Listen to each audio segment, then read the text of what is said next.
Welcome back to the regular exclusive podcast. And we got a hell of a trailer to kick things off today. We got the trailer for Primetime. We're really in the year of Robert Pattinson. And yes, this feels like the crescendo. He starts off the year with the drama, and then he's a supporting actor in The Odyssey in Dune Part 3. And then I feel like this is him going for his Oscar. He's like, let's do the biopic thing, but like, let's fucking crush it, because the trailer for Primetime looks incredible.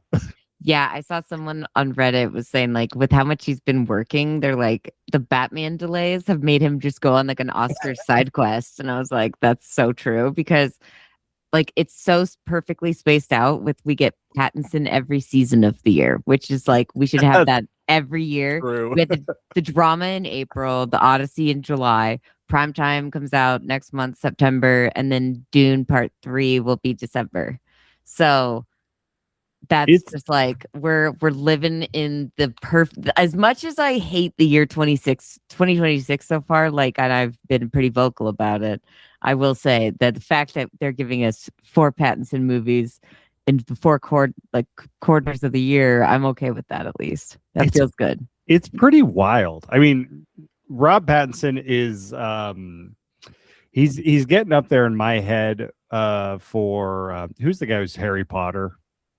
Daniel Radcliffe. He's getting up there as like my favorite actor because they escaped the franchise, and Robert Pattinson is just doing unbelievable things. And like, you know, there was that run of Jim Carrey in like the early 90s where he did like Ace Ventura, The Mask, Dumb and Dumber, like all within like a period of time.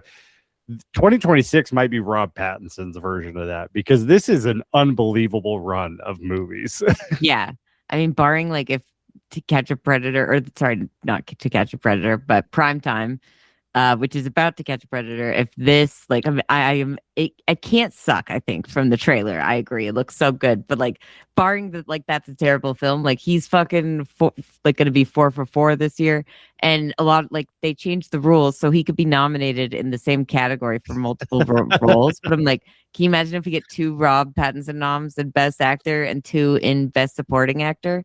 Like, fucking yes. If that happens, I think they're going to immediately reverse that rule. They might. like Robert Pattinson is going to break that rule the moment it becomes eligible. Like, yeah, he might like ruin it for the rest of the class, kind of a thing. But you know, maybe they're like, this is a freak year. Obviously, he's not going to do that every year, because now they're actually filming the Batman. But like the delays, the Batman Part 2, right? So like the delays on that, he was like, fuck it, I'll just take all these other jobs.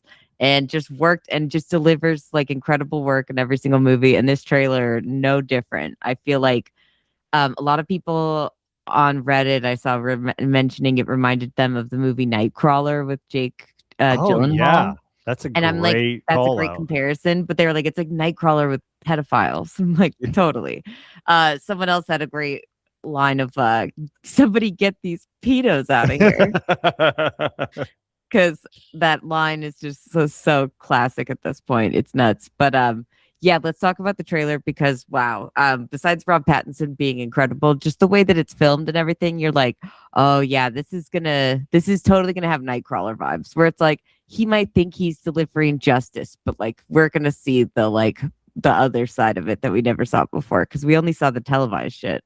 Yeah, and I mean, To Catch a Predator, that's like a core memory of like me growing up and watching it, and like it felt like delivering justice. And then, but then, yeah, like you watch the documentary from like last year, Predators, where like you learn about the kids who are posing as the actors posing as kids. Yeah, so they're like going up to these people that are like, hey, I want to get down with you. And it's like, that's traumatizing. And so I really like that's like one of the characters played by Skylar. I cannot pronounce that last name. Gazondo, the guy he's from a ton of shit. But I've seen him before. He's in Licorice Pizza. He was in Superman. But I always love him from Santa Clarita Diet. Just shout out. But I don't think there's more perfect casting in the history of cinema than him as like a person who's like 30 pretending to be 15. Like it just feels exactly right. The only other person that could do it is Tom Holland. Yeah, he totally could, but it'd be a little distracting. Be a little bit more expensive. Yeah, exactly. But not like him and fucking Rob Pattinson aren't like trying to work together too all the time. I think Rob Pattinson just wants to be a part of like their relationship. Yeah. But the crazy thing is like this feels like a classic. It's weird to say classic, but like classic A24 movie. Like it's a new director. They've only done a couple things. The writer, this is like their first feature length movie they've written before. So like this feels like A24, like being the champion of new up and coming talent, you know, before they made all their stupid mistakes.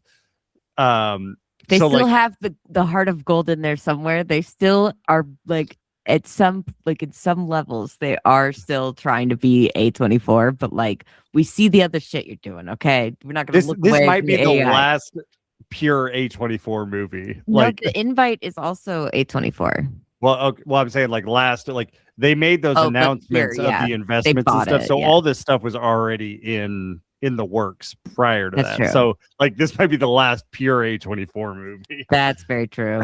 This could be the end of an era. You're right. And I mean, of course it's got to have Rob Pattinson, but yeah, just the intensity of the trailer, his performance looks unhinged and it's going to be so good. Also that voice, my God, it's unbelievable. Like incredible. Yeah. The teaser trailer where it was just his voice, I'm like, that sounds like Chris Hansen. Like, that's unbelievable. And then seeing his face as he's talking and like, you know what this looks like, which has been all over my feed. It's just constant memes of, you know what this looks like, right?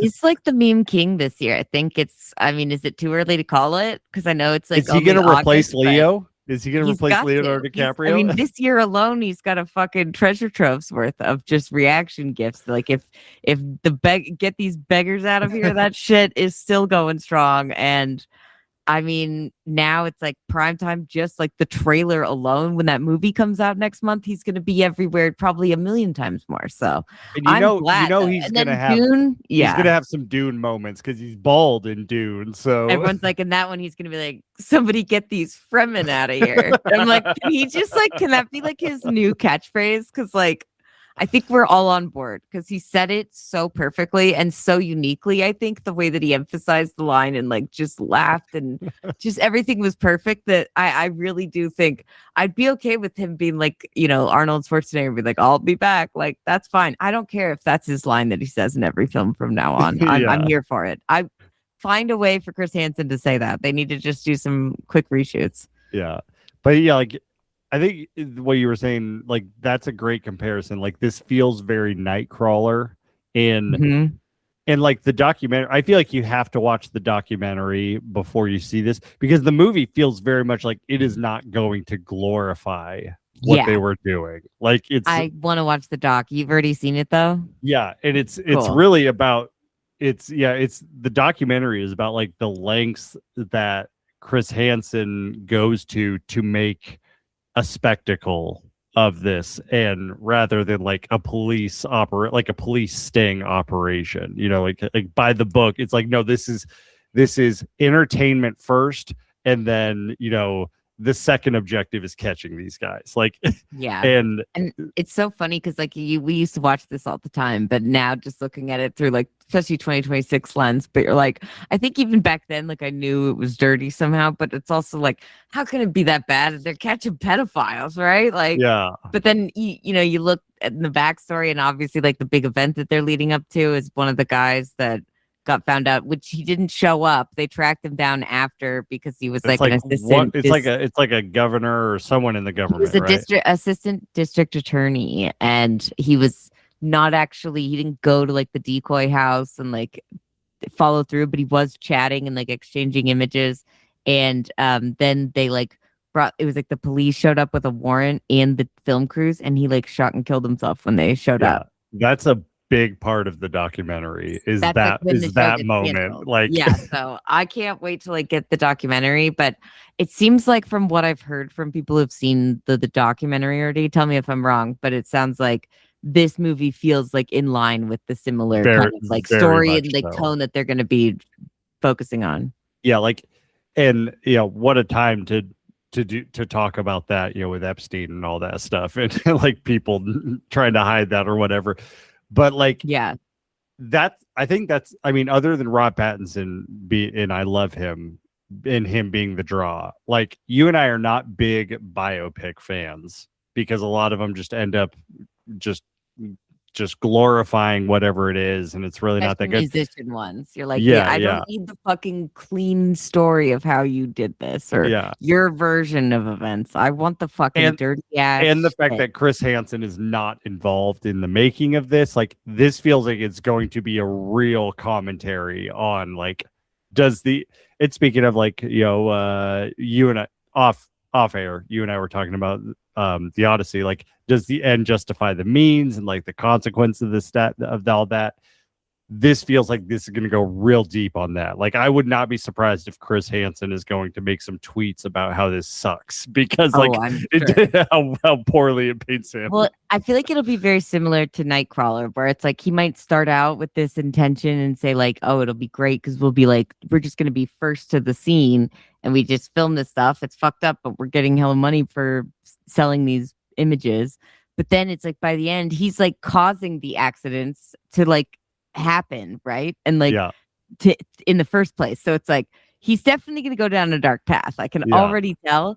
And clearly we know, like, obviously where that ends, at least for like the end of, I mean, I think he went on to like some YouTube show and still does stuff he's like still this. Doing it.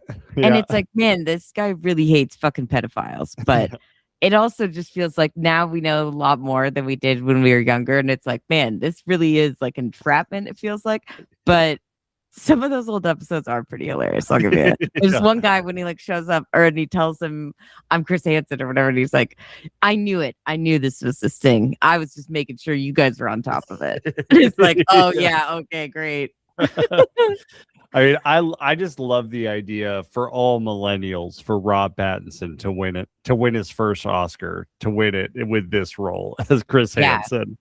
I would love that. And it's a biopic that's like an actual honest biopic and not like glorifying him just because he is catching pedophiles, which I'll say the only use that Chris Hansen could be now would be if he does this show again. I would only greenlight it if he would go to the fucking White House and catch the big pedophile in there. If he could do that and set him up with the decoy, man, oh man. I mean, like they did with fucking Rudy Giuliani and Borat too. Very similar. So I'm just saying. But other than that, I think Rob Pattinson really could be Oscar nominated for this. For sure. All right, well, let's take a little break and then get into Over Your Dead Body. Hey, how is it? It's fine. I just wanted to cook you your favorite food. Steak's not my favorite food. Okay. And what is your favorite food? Ceviche. Ceviche? You know what? I'm trying to make it nice for you. Reasons! Just pretend! Don't do this. Please don't do this.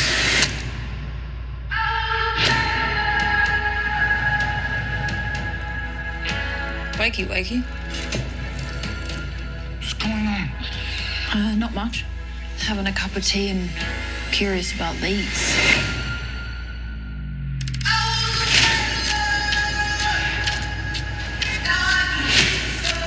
I think you were gonna knock me unconscious, tie me to the bag of rocks you hit the boat, sink me to the bottom of the lake. I think you just tried to kill me. Because all you do is criticize me in your stupid accent. It's like British crossed with the devil. Well, your plan sucks. Your plan is to just shoot me. I was being nice about it. You would have been unconscious. Oh, okay. Because I am considerate. Oh my God! Lisa, stop it!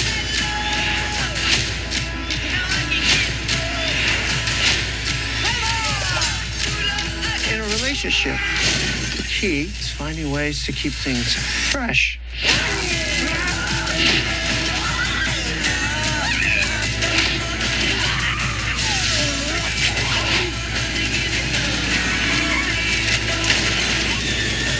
Cops are never going to buy your bullshit. They're going to see somebody just pretending to care. Like you can do any better. She should have been back by now. What's up? Can you please do something? Can you please help? She's not just gone. Oh my god, there's so much blood! Heaven has another angel. Don't walk into the light! Come down from heaven and save her. Heaven isn't ready for you! God. Oh God, she was so beautiful in life.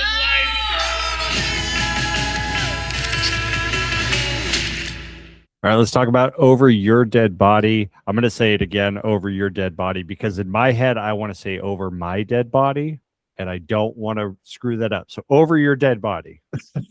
Good job, Jace.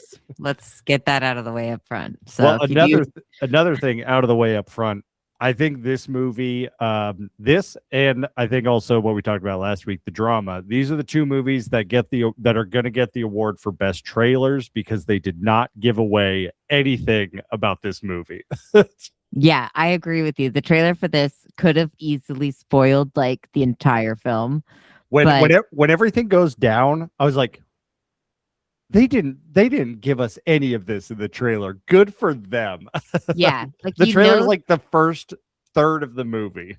Exactly. And that's really rare, especially for like a horror comedy, which leans more into the comedy for the first half. And then it's like a dark comedy, but then it like has some gore. So I would say it is kind of a horror, but I think it's because I'm just surprised. They really could have overdone it to just get the point across. And I'm really glad they didn't. But I think they do tell you that like Juliette Lewis and Timothy Olyphant are in the movie, but like by the time you're watching this and everything's happening, once they finally like fall through the fucking ceiling, you're like, oh, okay. I totally forgot that they were in this movie. Like you're totally wrapped up in everything that's already been happening, which is such a great element. And I'm glad that like even just knowing they're in the film doesn't spoil like the surprise of them arriving. Yeah, like I knew who they were because I look at IMDb, but like I didn't know what their role was in the movie. Like when I saw the trailer, I was like, "Oh, this looks really fun. This looks like kind of a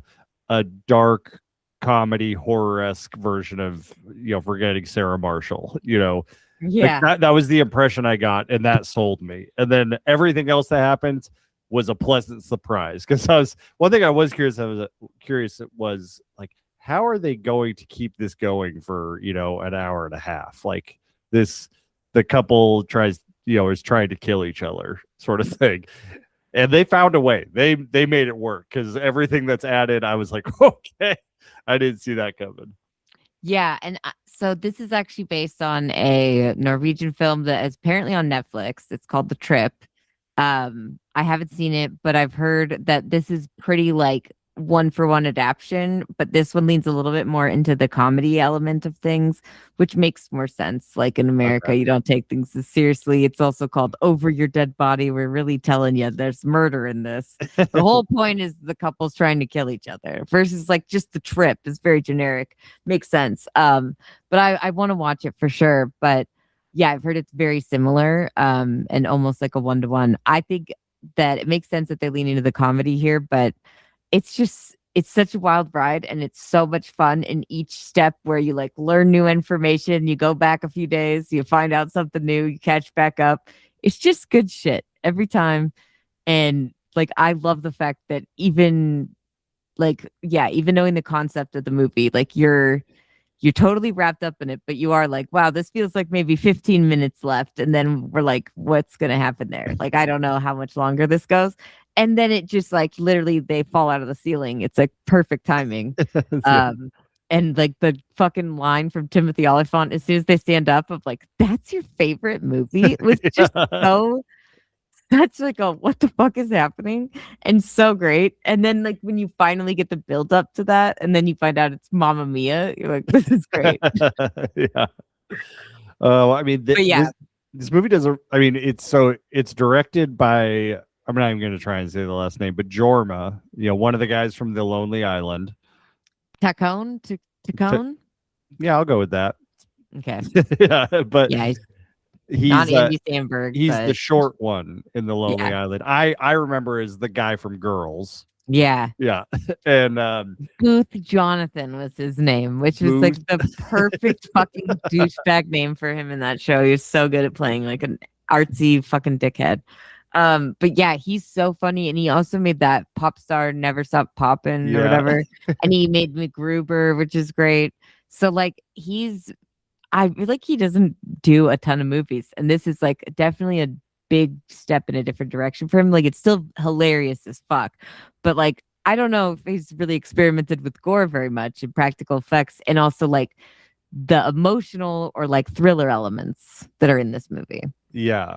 Well, and then I was just looking, the one of the writers, Tommy Wirkola, like he's kind of a horror movie writer. Like he's written for like He's not the writer. He's actually it's based on his movie. So that's what I mentioned in last week's episode at the end was Tommy Wirkola is he the wrote one who the Norwegian one. yeah he wrote and directed it, and it's based on I think he produced this one, but he's also the one who did the Violent Night movies with David Harbour. So I was like, it's a fun little connection. Oh yeah, but he's done he did more horror films before. So like that's what I'm saying. It's an interesting move for like the guy from Lonely Island to take on like a horror film. But like I would say like up front, we should say like, who should watch this movie? I would say like if you're like, don't worry, it's not like I don't think it's too gory or too leaning into the horror, like if that's your concern. You know what I mean? Like I feel like if you are totally cool with like a horror comedy, you're not like,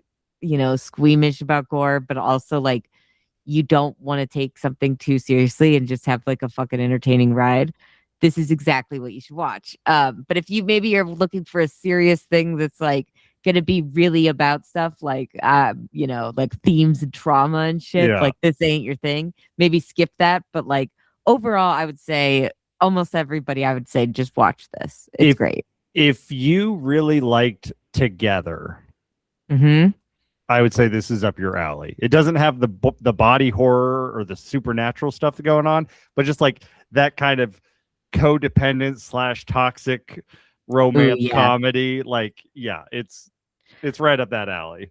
A little toxic. I mean, they're trying to kill each other, but but it all works out. Agreed. That's a great 1-for-1. Like if you like the movie Together, absolutely, this is definitely going to be up your alley, and it won't be as like gory. It'll be more of the comedy, and also, I think the number one reason to watch this movie, besides all of the above that we just said, was Samara Weaving is just a queen and the best actress I've like since Florence Pugh to me. Her and Florence Pugh are like so fucking good, but like her with her native Australian accent in this movie is just a sight to behold. It was refreshing. It was so nice to just hear that thick accent for the entire movie, and then to hear Jason Segel just shitting on that accent when he says that it's like it's like British crossed with the devil. Like it's so funny. I forget, did Samara Weaving, did she have her natural accent in the opening of Scream 6? Yes, she did. But other than that, she always has the American accent, and it's because it's a studio note, by the way. And I found this out that like the director of this movie, he was like, if she's going to be improv comedy, like she's like, yeah, I'll be way more comfortable if I can do it in my natural voice and accent versus like translating to like American and then speaking differently. Yeah. And I'm so glad because I think that really helps. But I love the fact that like the very, very end of the movie, which we'll get to eventually, but there is like they make a movie about what happened and she's using an American accent. I just thought it was just a little funny, like haha, because the studio, even in this movie, they told him like, it just seems like they always do that. And I'm like, why? We can handle it. In fact, we fucking love Australian accents. I don't know one person who's like, Illa, that's like nails on a chalkboard. Like, no, it's like fucking talk to me forever. You could read the ingredients on the back of like the fucking shampoo, and I would just be titillated. Some of the biggest actors in Hollywood are Australian, and yes. It's they like always use an American accent. It's like, let them be, right? I don't care. I don't give a fuck. It reminds me of like Colin Farrell growing up. Like Colin Farrell for like the first 10 years of his career was an American, had an American accent. And then like the first time he got to use his real accent was in that Ben Affleck Daredevil movie. And everyone's like, oh fuck, he's really Irish. And now he's like, I'm not gonna do a movie if I have to do an accent. Like I'm only gonna talk naturally. I love it. Well, no, he does. He does accent work, just different accent work, Yeah. like Penguin and But like it seems like there is a good chunk of time where he only did like his Irish movies, like In Bruges, and then yeah, he went through the Irish phase for sure. and then I feel like it ended with I call it the Banshees of Ed Sheeran. That's like the last one. Then he's like, all right, I'll be the Penguin and I'll do it again. I'll do the prosthetics, but He'll probably go back to just doing Irish films after he's like, I can't fucking take the makeup anymore. This is gonna kill me. I'm gonna literally, or I'll kill somebody in this chair. Like I believe it, man. But yeah, it was so nice to have her just doing her accent because she's a scream queen. She's arguably the scream queen of right now, and of all time to me, she's so good with an American accent, or she done like kind of slightly British accents in some movies. Yeah. But like she's so good with her accents that like you wouldn't know if she was Australian, but it's like it's nice seeing an actor not have to like think about their accent and just be able to be funny, and she's naturally hilarious. So yeah, and she was really funny in this movie. I mean, it reminds me of like Eric Bana in Funny People, and he's like fully Australian in that. And you're like, okay, that's like I've never heard him talk like that. And he was fucking hilarious in that movie. So goddamn good. And I just feel like it makes sense if somebody's doing any sort of comedy and you want there to be a loose vibe, like please don't make them fucking put out an accent. It just seems like that will blow up in everyone's face. We're going to be stuck with one person taking 30 minutes to fucking, and not 30 minutes, but a while to like respond. I mean, it would just be way too much. And she probably would have zero fun on the set while everyone's like having a fucking blast. Cause like also you're working with Jason Segel. Like he's one of the guys that I'm like, I don't know if I could ever keep up with him improv, let alone like anybody that does improv, but like him of all people, like, wow. I don't know. This might be kind of a hot take. I think Jason Segel is up there he's up there with like great co-performers, in a relationship with like Robert Pattinson. But Robert Pattinson does like very dramatic movies. Jason Segel's like, hey, let's have a little fun, but also like we're gonna have great chemistry in this. Like their chemistry together is so good, but they do so well of balancing like this is really dark and then also this is really funny. How much we hate each other. Like when they get the emotional beats in the movie, when those happen, they hit really well. And you want them to get together because you're like, even when they're fighting, you're like, they're funny.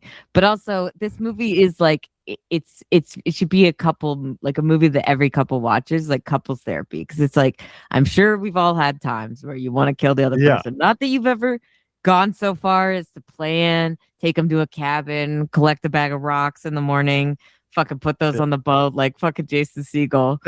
I think in a movie like this, where the people hate each other, the chemistry is even more important because like you only fight with people that you really care about, and like you have to feel that. When I was watching this, I was reminded of one of your favorite movies, War of the Roses, and then the new one, The Roses, which I really enjoyed that one also. Like Benedict Cumberbatch and Olivia Colman.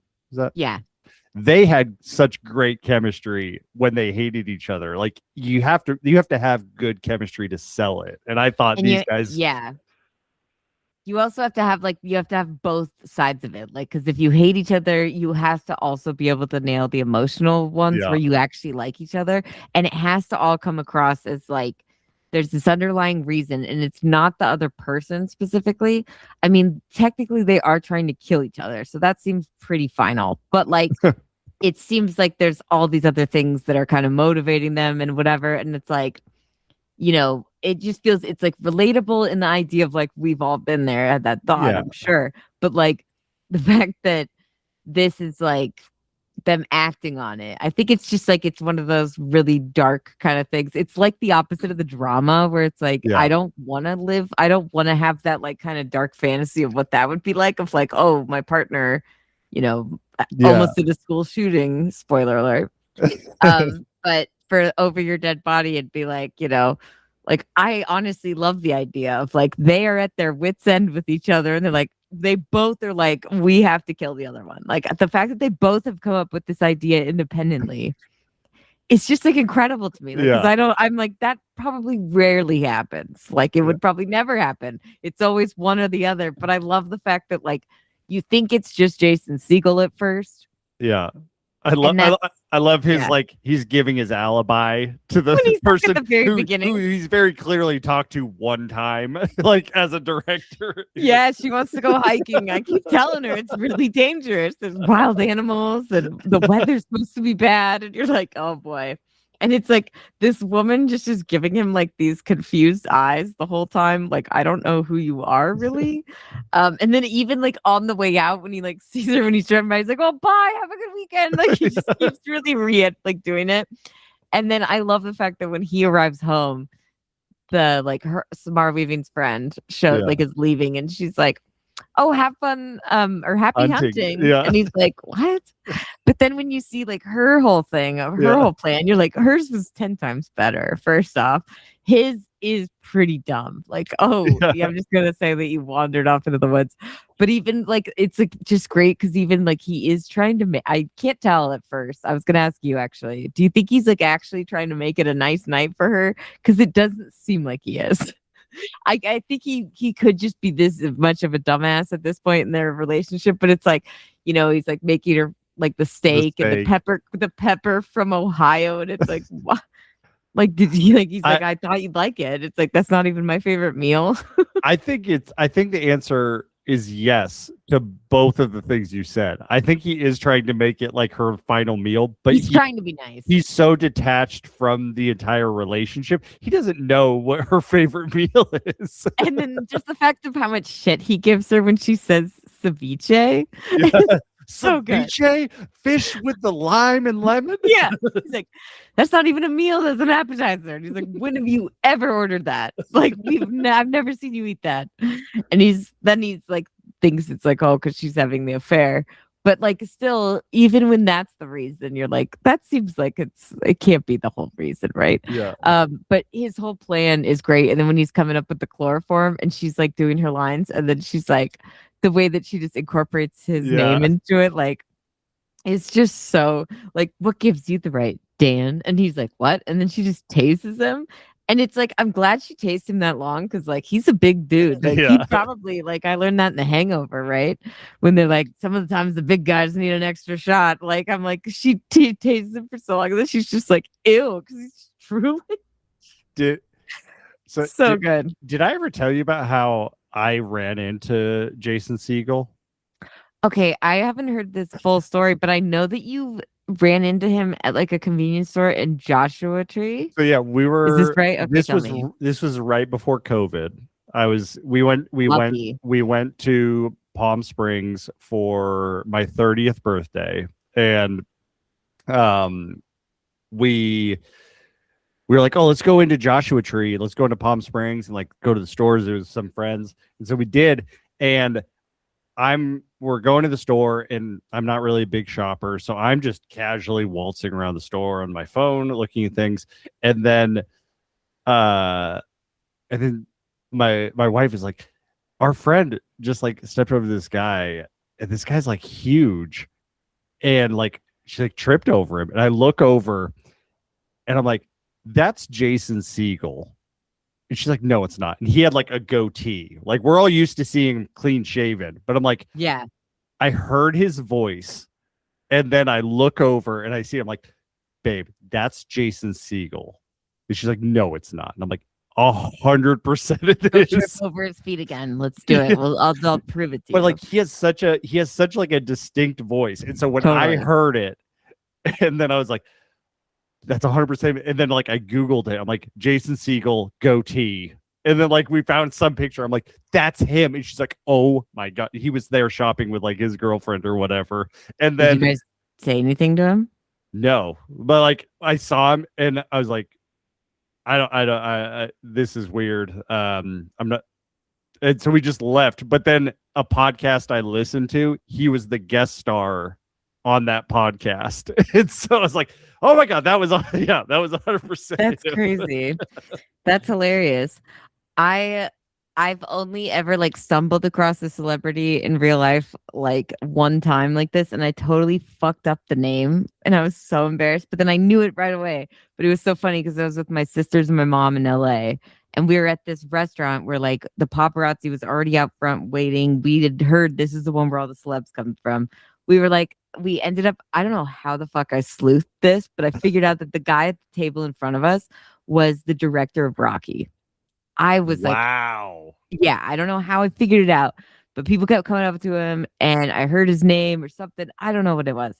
But then eventually this other guy that's like a famous actor comes up and gives him a hug, and Anne like hits me because we're like facing that way. And she's like, oh my God, who isn't that? And I'm like, oh my God, that's fucking Tobey Maguire. And then she's like, no. And I'm like, you're right. It's not Tobey Maguire. It's Topher Grace. But I was like, why did I say Tobey I was about to Maguire? say, were you at an underground poker game? Yeah. But then I pretended that my sister and I were taking like a selfie, and I took a picture of him, and he's like looking directly at my phone. So he like totally knew. But yeah, that was like, I've also stumbled on Winona Ryder at the airport, but I was too scared to say anything. Yeah, to her. you would be starstruck seeing She was Winona Ryder. tiny though in person. Oh my God, I was like, I wanted to throw her some food. She was so teensy, but that's yeah, hilarious.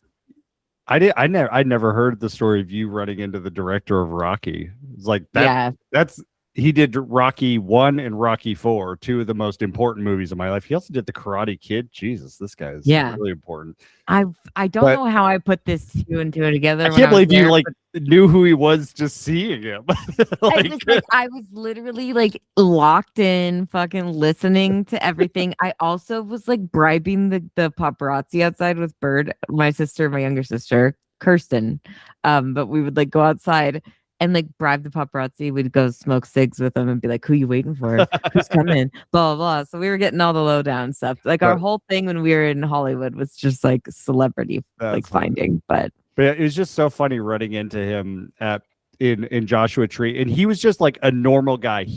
My friend tripped on him because his girlfriend was trying on clothes and he was just sitting on the guy chair outside the dressing room and just on his phone and just didn't see it. And then she tripped on him. I was like, you just tripped over Jason Segel. He's one of the most important comedic voices of our generation.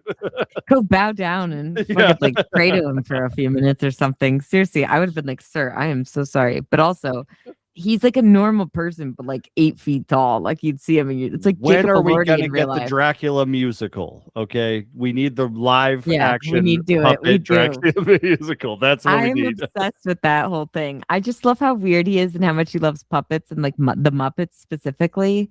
He does. Like he's just a great person, and I never would have thought him and Samara Weaving, because he is, I guess, like 10 years older than her. Yeah.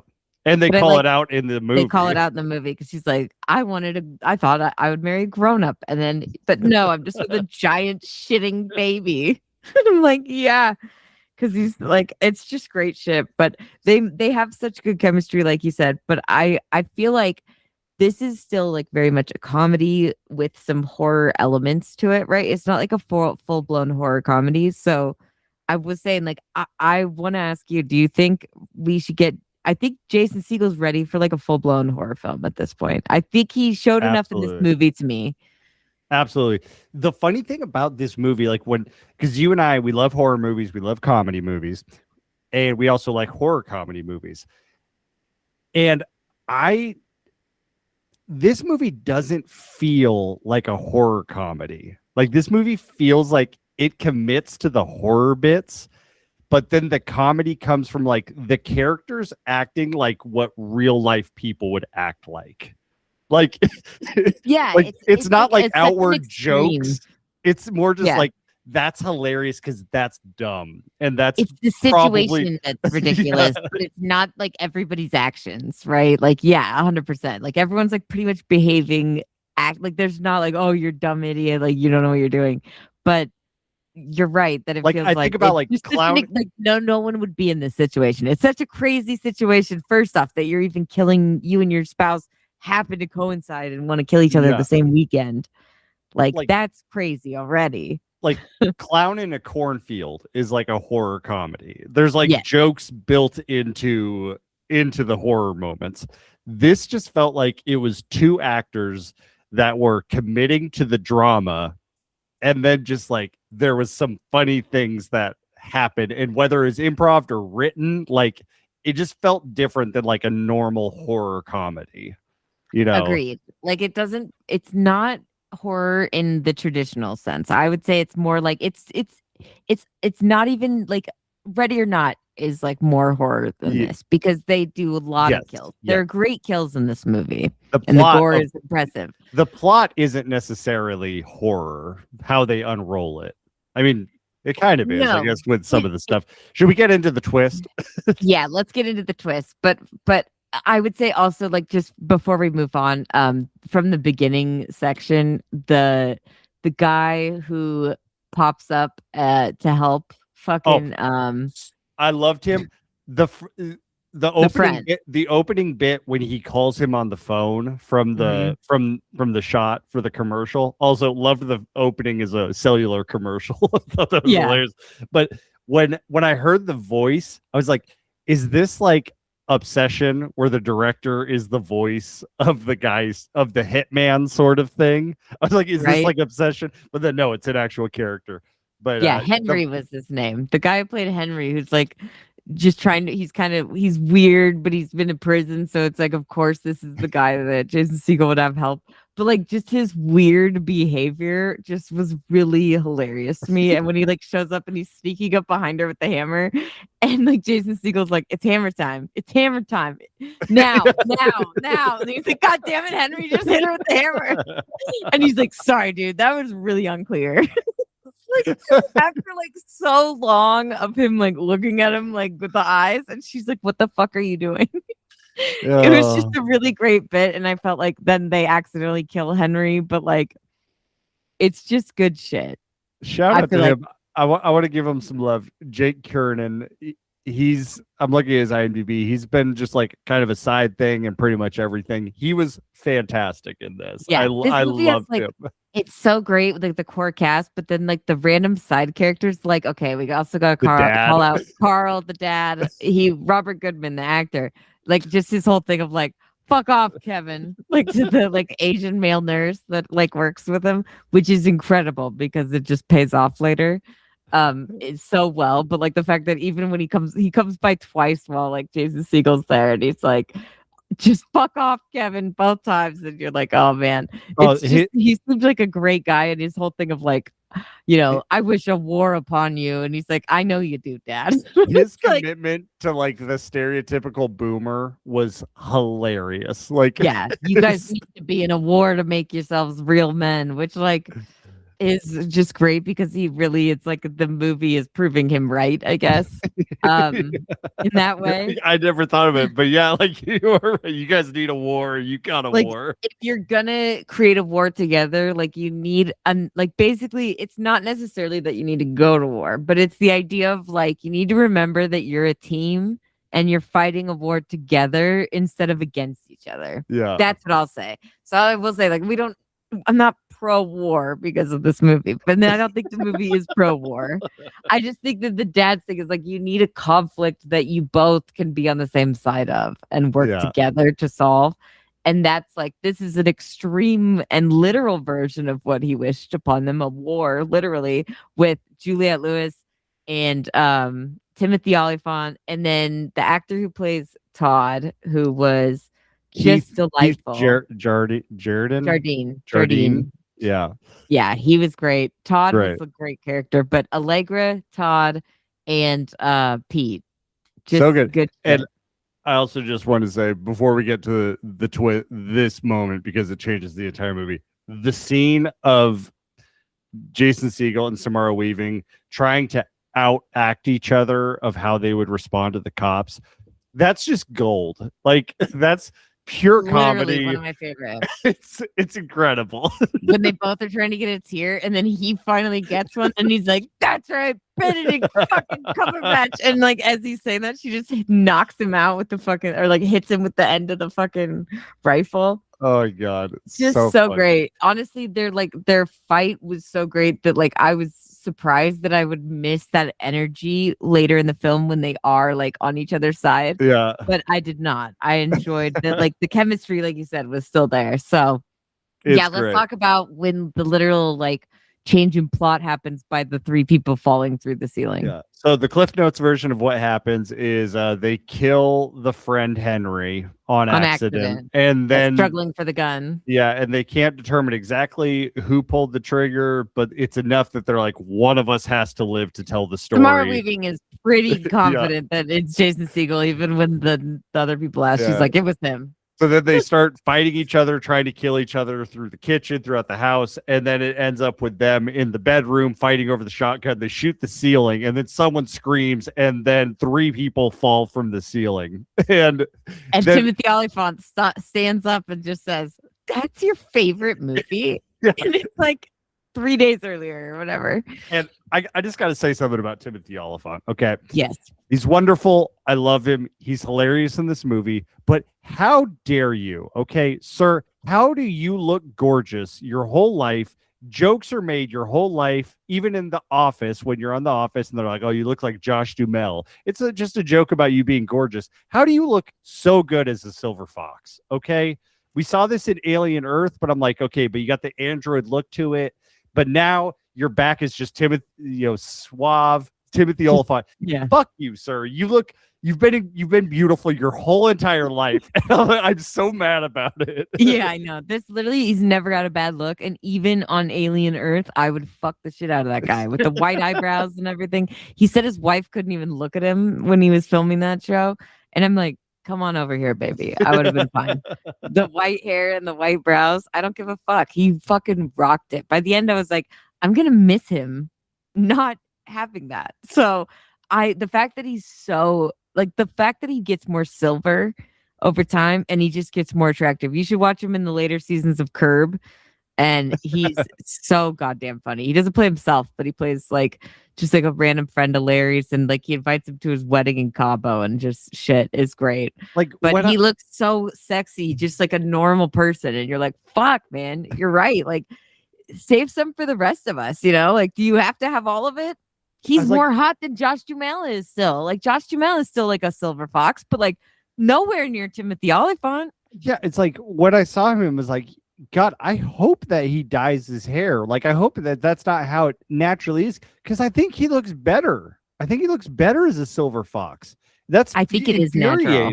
Like, yeah, I hate to burst your bubble, Jace, but I believe that is fucking. We were natural, watching it, and baby. like I looked over to Sarah, I'm like, fuck that guy. He is so hot. And she's like, she's like, I know. I've done this my whole life. Have you guys ever watched the Netflix show with him and Drew Barrymore? The cannibal one? No, we haven't. Yeah, no, we haven't. Okay, watched Santa that. Clarita Diet. It's like it's a zombie. She's like basically a zombie. You've but like talked a about it living several zombie. times. Yeah, you like. You got to watch it because like every time I forget how funny and sexy he is.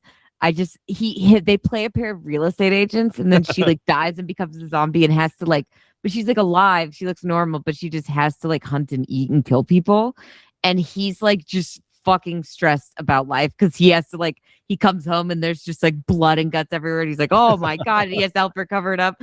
And he's like just a normal dude, but he's like, he's so funny. And you're like, God damn it. He's so sexy and he's that funny. Like he has the comedy chops all the way. And that show really shows it. And he also just seems like a good hang. Yeah, totally. Like he kind of reminds me of a little bit of like Nathan Fillion, like a real cult following. People love him. He's charming. He's funny. He's dramatic. He can do it all. You're every man who could do it all on the screen, and for some reason isn't the biggest star in Hollywood. We can't explain it, but like he should be one of the biggest stars. He should be up there with a Brad Pitt, a George Clooney. Thank God whatever. he was in Once Upon a Time in Hollywood, Timothy Olyphant. But I will say, just another reason to watch Santa Clarita Diet is the first 2 episodes is Nathan Fillion guest stars, and then in the whole second season, he guest stars as like a fucking decapitated head in a vase, and it's the best That thing sounds so ever. Nathan Fillion. It's so good though. It's ridiculous, but it's like they have 3 seasons. I'm so upset that show got canceled. It is one of the funniest things I've ever seen. But Timothy Olyphant, I'm like, I'm in the fan club, like deep at this point. I'm like, I mean, I even love him in Dreamcatcher, and that movie is like just That movie's awful. nuts. It's nuts and awful, but in the best way. And he's like the most normal person in that movie. And he just is great, and he's still attractive, even without the silver fox energy. But yeah, and Juliette Lewis is She's also great. fucking just I think love her. I think she's like trying to do her best Indy Navarrete obsession impression. Like kind of, because she's like, yeah, like, well, because we're in love, like, don't leave out the best part. But she's also like, I feel like I watched this true crime doc like a while back on Netflix that was like literally like Jailbreak or something, and it was like the warden. Sarah told me, she's like, oh, I've seen this story where like it happens multiple times. Somebody fell in love with one of the inmates and they broke him out. I'm like, Jesus. It's fucking crazy. And that the one that I watched though, they both died. But in this one, it's like, I mean, this is basically like similar energy, except that like I always think about that, like, because it's fun that they play up that element of it, because I did realize that in the original Norwegian version, it's 3 men. It's not the female guard and the 2 prisoners, which I thought was an interesting element. And I'm glad that they like incorporated that, because I thought Juliette Lewis just nailed that. I did just recently find out that she is Scientology, which is such a bummer, because what the fuck. But in general, she's just so good at playing fucking just like unhinged, crazy bitches. And we she's miss her in Yellow Jackets. Okay, you know what you need to watch is the new Cape Fear, because she is in that a lot, and she gets to be full blown crazy, and it's so good. It's like that show is.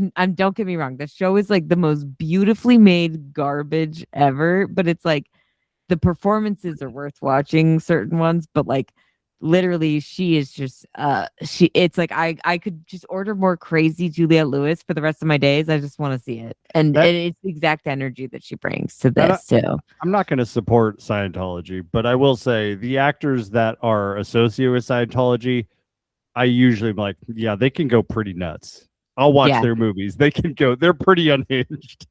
They definitely can get unhinged. And I'm like, I imagine it's probably the Scientology that makes you get that unhinged, because you're holding all that shit in.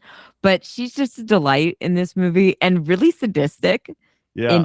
In that you don't expect. Like, I thought it was funny how Timothy Olyphant's like, this pepper, is this like a special pepper? Like, and then they're like eating the steak, because like after they fall through the ceiling, they tie him up. And I love the whole like wakey like continuation, because like first that happens to Jason Segel with Samara Weaving, and then she gets the wakey when him and Henry wake her up after they've gotten her tied up, and then this time they both get the wakey and it's just like each time the tables are turned. And this one was just great, because Timothy Olyphant is just like so. He's like the nice one, and he's like calling out all this stuff, and you're like, I feel like if there was any other scenarios, like him and Jason Segel's character would probably be best friends. Because it's like, I wanted to ask you, when they have the scene after they wake up and they're like, we're going to play the game, did you think, I thought we were about to watch Jason Segel get American History X. Did you think that they were going to actually rape him? I mean, 100%. I heard that in the original, they like, once they bring up the idea of rape, then the husband's like, ha to the wife, like, you're gonna get raped, and because they're like wanting to kill each other at this point, and then they're like, oh no, we're talking about you, dude, and he's like, fuck, and then she's like, great, thank you. And I was like, that's pretty funny. I can see why they didn't do that in the American version. Like, she's going to get raped. That would totally not play. And Jason Segel, America's sweetheart, saying that would be a tough sell. But I think the fact that like it got so fucking close. Like I was like, there was a few, the way that Jason Segel made some noises, I was like, oh, he's balls deep in there. Like I was like, have you ever seen the movie Deliverance? Because this is more the energy that I had than Is American that the one History that's X. like the squeal like a pig suit? Yeah. That's what this is exactly what it had the energy of. It's like, and I love the fact that it's Juliette Lewis, like her character's fucking game that they would play when they're like on the night shift Yeah. of like, we just draw a circle and then see who can fuck each other first. And like the winner, like, and then the loser just gets fucked. It's like, great. I mean, you talking about the Norwegian version, I'm like, thank God this wasn't the Swedish people who did this, because it like Speak No Evil, how that one ended. The Swedes. That's Norwegian too. Oh, that's Norwegian? I thought that was Swedish. Yeah, Oh, okay. no. Well, I'm surprised Norwegians didn't go there. So okay. Isn't also that Funny Games movie? Isn't that Norwegian? Oh. Yeah, it is. Possibly. I could be wrong. Maybe it's Swedish. I'm but I actually know- shocked they didn't go there in the yeah, original. exactly. The one movie I know that is Swedish, The Vanishing, is one of the most dark and like disturbing movies I've ever seen. And it's not gory or anything, but it's The Vanishing, the original, is just like a really incredible movie. And you're like, yeah, these guys are like mindfuck city. Like that's really what it is. It's like existential fucking crises that like I didn't even think about ever. They probably would never enter my consciousness. And now it's like, oh my God, I'm really left with the dilemma after watching all these films. They really don't, they really just want to fuck your life up. And the Speak No Evil was the Netherlands. Okay. So it's Dutch, that's right. Yeah, or no? the Dutch. Yeah. Yeah. Jesus Christ. I can't But tell. yeah, that scene, I was Everybody. like, are they gonna go there? Because I could see Jason I mean, Segel. his ass was fully out. Well, I mean, that's not new, but I could see Jason Segel selling this in a comedic sense. But I'm like, I don't know if that's going to translate to actual comedy. In a fucking, how do you think he's going to sell getting raped in a comedic sense? That's a bold move. That's a bold take. I don't know. I could totally. I just feel like there's so much like trauma around that idea and that action that like. I mean, maybe the only one that I can think of is like Jonah Hill getting like raped by the demon in This Is the End is like funny. Well, but it's like that's also like I think of Forgetting Sarah Marshall when he kills the pig and he's like, I'm sorry. And it's like really dark. So and then they cut to stop crying like a baby. He's like, you're a baby. So good.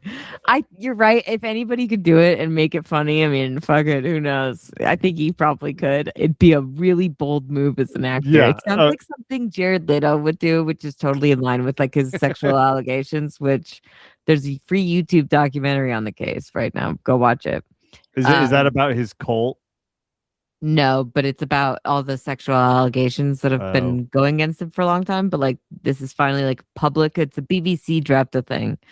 So Nothing made me feel better than seeing that Tron Ares was He-Man was a huge bomb, and Jared Leto has nothing lined up now. And I'm like, oh, thank God, the world is healing.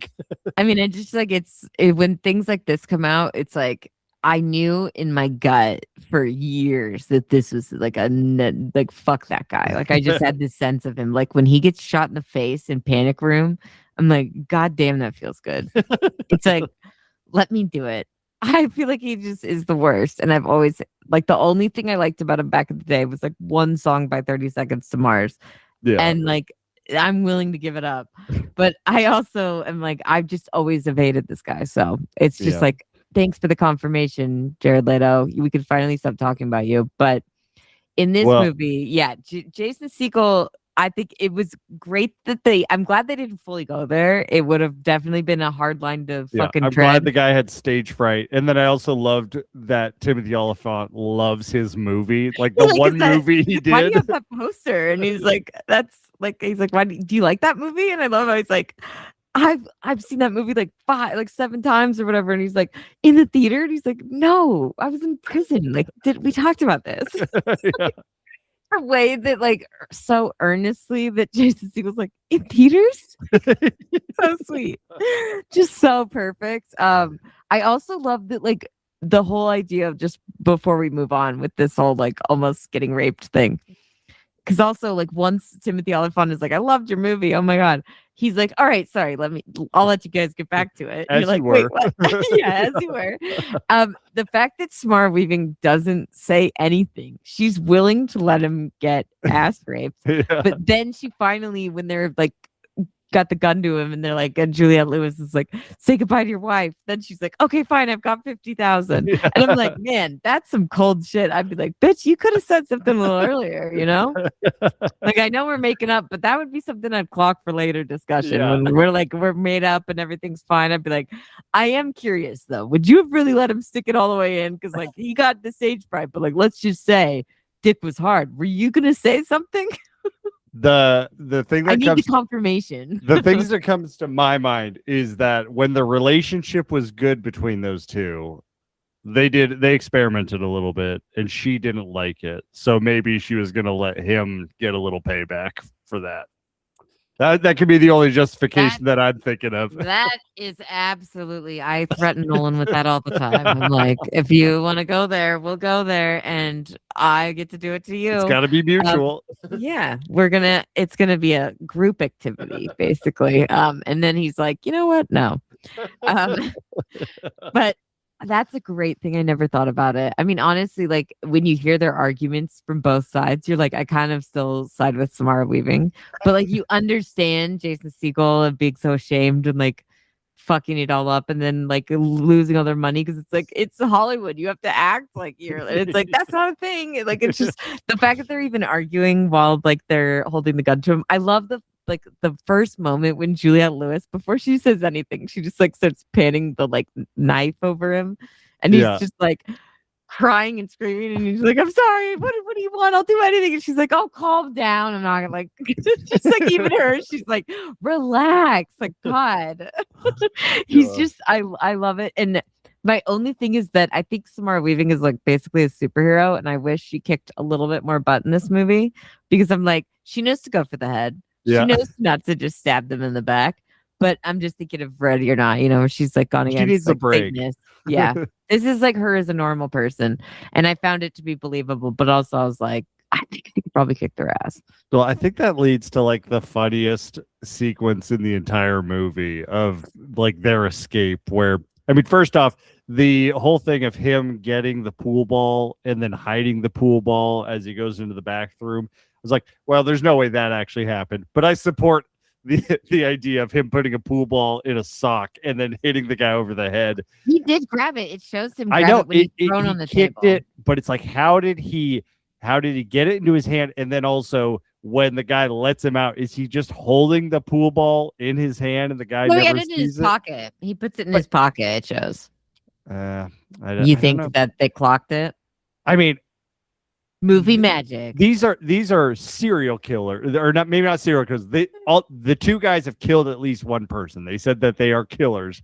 I would say Timothy Olyphant might be a serial killer. He talks Timothy about at Olyphant least for multiple sure. ways Yeah, that he's for killed sure. people. That it's like boring enough for him now that he has to like Timothy experiment with it. Olyphant would have clocked the pool ball. He would have seen it in the guy's hand. but But he was really thrown off by that movie poster and the pepper, I think, and the steak sandwich that they made. That was like, and I love it. He's like, you really expect me to believe that you like spent your last money on exotic pepper from Ohio? And she's like, he does that shit.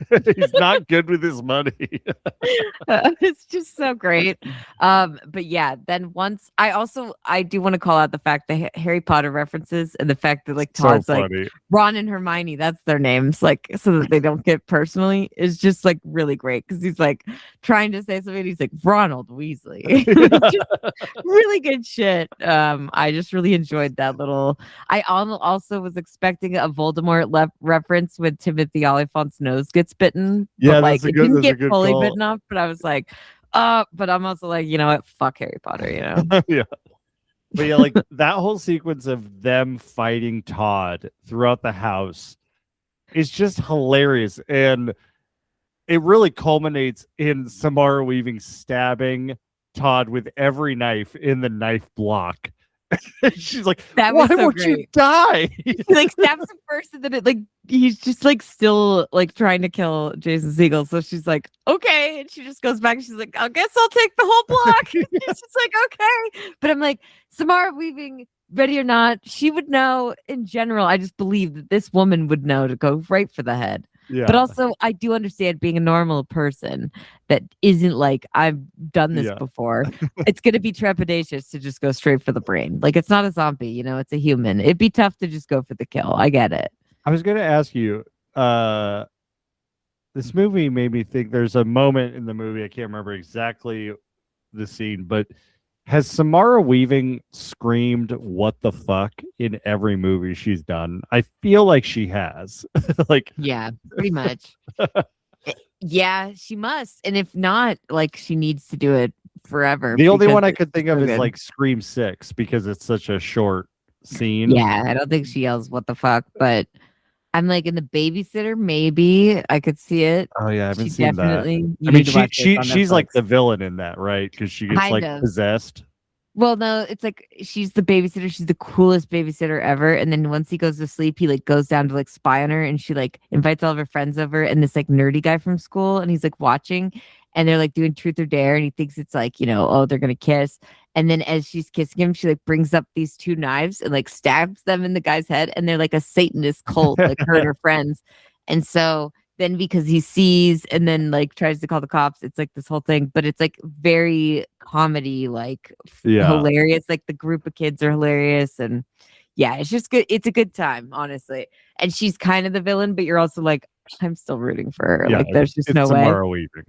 But then when she comes back in the second movie, she's like kind of the hero, and Jenna Ortega's the villain. So it's even better. No, it's actually not better, but the first one is great. Well, it's like, yeah, so after that, we just get into this series of crazy moments. And like I was gonna tell you, like, man, if they would have committed to the lawnmower kill of Jason Segel's face, that would have been like one of the craziest. We've seen a lot of lawnmower kills, but I don't know if we've seen like a face cheese grater lawnmower type. We've never seen it. Like, I mean, we just got a great lawnmower kill in Final Destination Bloodlines. Yeah, but it wasn't. It kind of cuts away. Yeah, it kind of cuts away, but like you see all the blood. But like I mean, there's literally a story that Stephen King does called The Lawnmower Man. I'm pretty sure someone gets destroyed by a lawnmower at the end. The movie, don't ever watch it. It has nothing to do with it. It's like all about the virtual world. But I have always thought like lawnmower kills, we need more. Like it reminds me of like, it's just so obvious too. Like, why don't we have it a lot? I'm sure there's something that has done this before, but like we need this in like a big movie. We need to like make a splash literally with a big lawnmower kill. And like, I'm glad that we got a lawnmower kill in this movie, but you're right. It's to the chest. So it just takes away the whole thing. Although it's the dad. And I was like, I did not want the dad to get it to the face. So I was especially a little after happy. he redeems himself. Like, dude, the dad is like, can we talk about the dad showing dad's up mid-battle? like in that like crazy like Asian like fucking it's like straight out of Fast and the Tokyo Furious. Drift. It's a Mitsubishi Eclipse from the 90s. They found it like that, apparently, the production. And I was like, that's incredible. Like they said the gear stick, like everything inside was like, that's how it came. That's one of those cars that like when you think of that car, you think of it looking like that. Like it's kitted out like a street racer. Like that's exactly how you think. So I love the fact that he's driving and he hates the music, and then he's like, "This music rocks!" Yeah, it just runs over Timothy Oliphant. He's like, when I party, I fuck like this. And he just keeps it. He's like, yeah, turn it up by the end. And when he just shows up, just like runs him over. And then he's like, who fucked up my window? You're like, this guy is my hero. The little flashback too with like the old guy that like saw the like stuff and called him phone numbers. And it's like, and then he calls him, and then it's like 3.5 minutes later. And I was like, that was a great, like the only time we jump forward. He's like, what are you calling about? Oh my God. So funny. But like, yeah, that whole bit where he's just driving that car because he's like, oh, Kevin, oh my God.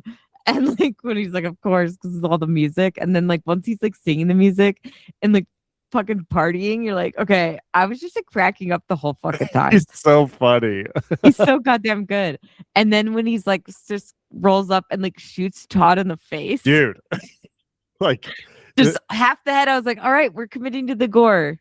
Yeah, like, it starts with Jason Segel maybe getting his face ripped off, but then it cuts off a couple fingers. But then when the dad shows up, he just rips it. Like he runs over Timothy Oliphant, bites his nose off, then shoots Todd in the head. And like right next to Samara Weaving, and I just saw her like slow turn and like just like half of his head's gone. He's like, "You all right?" She's like, "Yeah, I'm okay."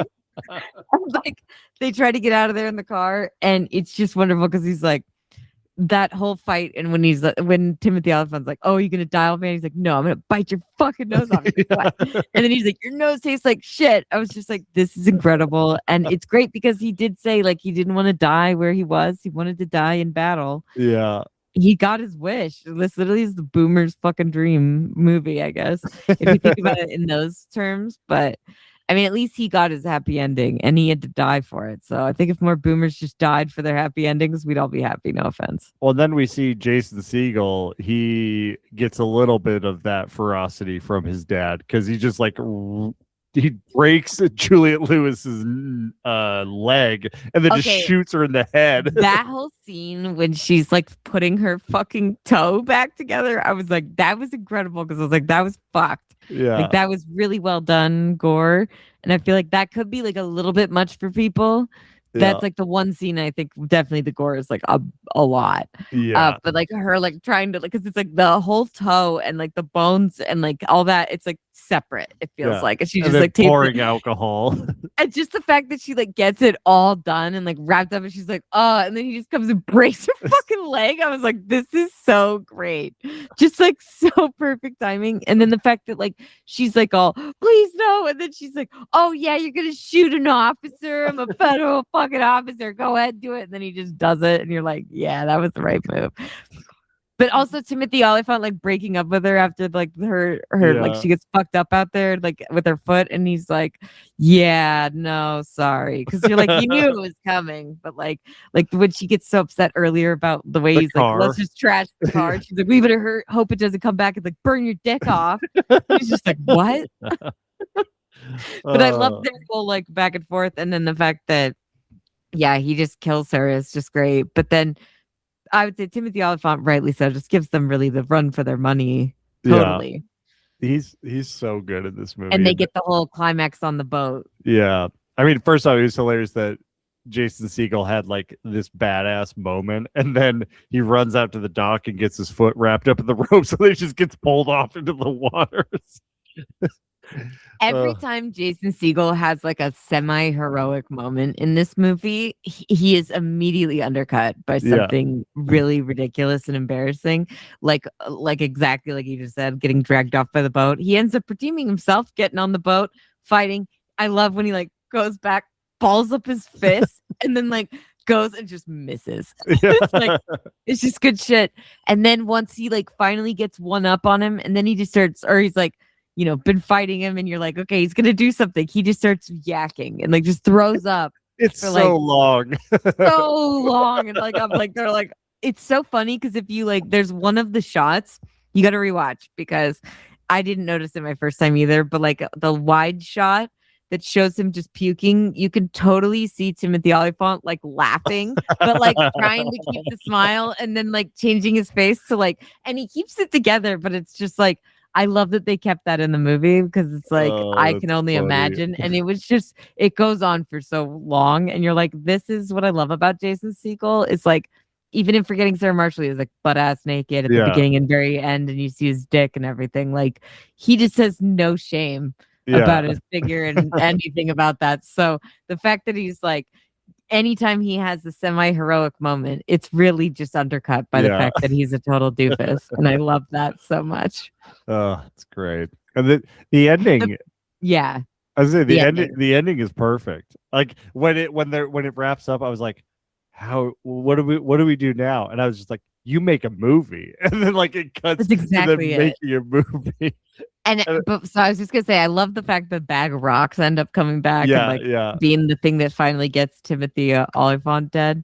And then they like he's like Jason Segel's like, I got an idea. Like already, like the cops will be saying, perfect. I got a great idea. And it's like even in the footage when they show the flash like of them with the cops, it's like they're already in character and like playing it up to like and it's like the like terror cabin or whatever couple, the terror cabin twosome or whatever. And it's so funny. And then the best thing about this is like she's in the movie, right? And she's playing herself with an American accent, which totally tracks.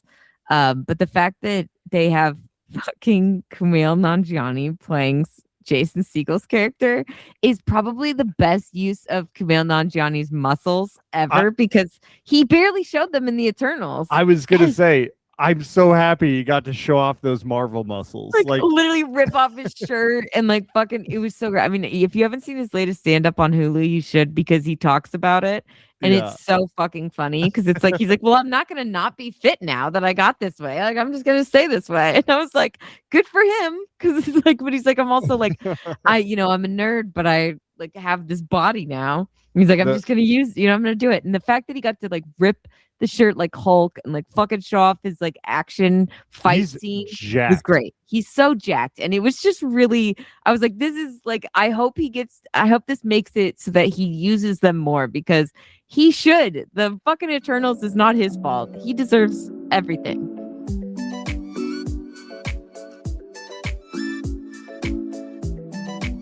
Well, of all the stories that I did not expect to have a happy ending, Over Your Dead Body found a way to do it, and I'm happy about it. It was a good, it was a good watch. Yeah, I'm glad that it did turn out happy at the end. It didn't have to, but it did, and I'm glad you enjoyed it as well. It's just like a gem, and I hope more people have heard about it and watched it now because of us. So. It feels like a real Hollywood kind of love story where you're like, this is a ridiculous ending, but it fits, and I'm okay with it. It's so perfect. Yeah, it made me smile, so that's how I know I was happy. But next week, I think we're gonna end PSA. I think we should just both say we're not experiencing any traumatic things right now in both of our separate relationships, but like we're gonna keep the traumatic relationships movie theme going on, because I feel like we've had 2 weeks of that between the drama, and now we just finished Over Your Dead Body, which is definitely relationship trauma. And then for next week, we're going to be talking about Olivia Wilde's The Invite, which is nothing if not full-blown relationship trauma. So this is funny that you're saying this, because I'm thinking you've watched this movie, I have not. And I'm like, okay, what's going to happen in this movie? I've heard so much good stuff about this movie, and it just came to VOD. I'm excited to watch it. And you saying this, I'm like, okay, is Edward Norton going to kill someone? Is Olivia Wilde going to kill someone? So now I'm just curious. I will say, like, comparatively to like Over Your Dead Body, the characters here feel a little bit more naturalistic.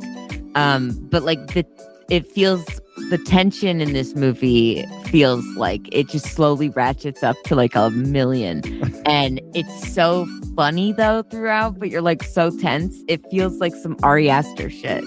And I think Olivia Wilde, in addition to like directing, just really gives an incredible performance. And Rashida Jones also is one of the co-writers of the movie, which is nice. An adaptation of a movie. I think it's The People Upstairs. It was made in 2020, and then it's been remade like 5 times already. Jesus. Since 2020. So, it's like a great premise, right?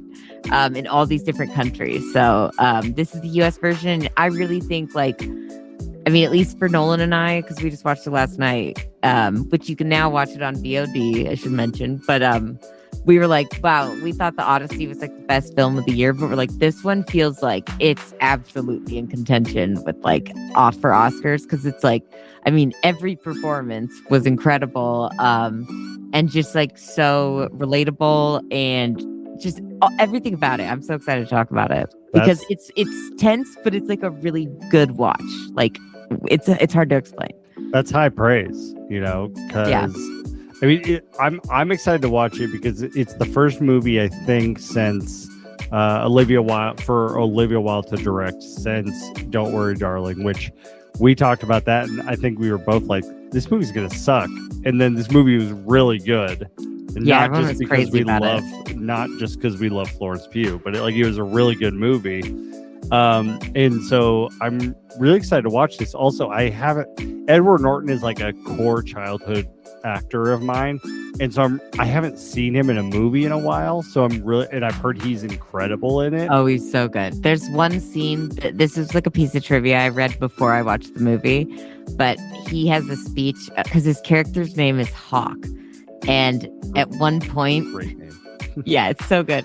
At one point he gets into like the origin of his name, and I guess like he wrote the backstory himself, and like the little monologue that he does, he wrote it himself, and so like Seth Rogen's like kind of improvised the reaction to it, and I was like, oh, this is just fun trivia, so just look for that when you're watching. But either way, you're just gonna absolutely love it. Like we were like, we didn't really know anything going into it, just that it was like a very like highly praised movie, and we had a blast. And it's also like it goes dark and deals with like some dark thematic things about marriage, but it's also like kind of beautiful. So well, and I love the combination of comedy actors like Seth Rogen, and then like dramatic actors like Edward Norton. And I would say Olivia Wilde is in the dramatic actor genre. Yeah, but after like her episode on the studio, oh, she was with great. Seth Rogen, and that's why she said she ended up casting him in this movie as her husband. But they really have they have such good chemistry and very realistic chemistry, and like with their fighting at least. But in general, just all four of them are such a good mix, and the energy is just really. It feels almost like a play, and I would normally hate that, but like it feels so just like you're so like all in on it immediately. So I love that combination of actors though, because it reminds me of like Dumb and Dumber, where you have like Jim Carrey and Jeff Daniels, and like you get one of the greatest comedy performances of all time, where you just exactly. And like, so I love the idea of having multiple actors in those genres all playing off of each other. So I'm excited to watch this.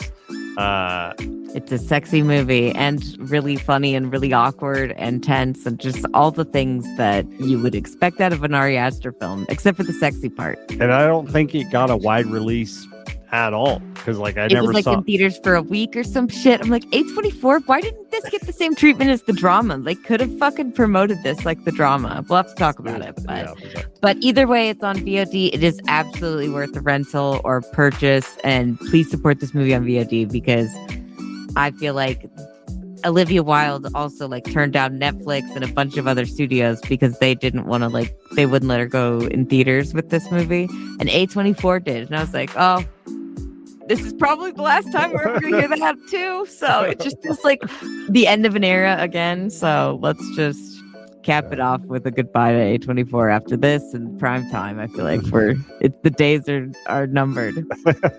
All right, well, that's it for this week. We'll see you next week on the regular exclusive podcast. Don't forget to like and subscribe. We're out here.